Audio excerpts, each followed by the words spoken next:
Hello everyone, Brian Tuck at Groove KSQ Percussion Studios. I hope you're doing well. Today's video lesson is about triplets played around the drum set. This video lesson is geared for beginners or intermediate players who may not have tackled this material in a systematic way.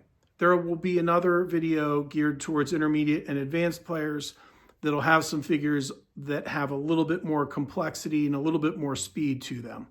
But for today, this is part one. Hope you get some mileage out of this. And if you like what you see and maybe you're interested in studying here in person with me or any of our staff, please drop us a note. There'll be a link in the comments thread below. Thanks very much.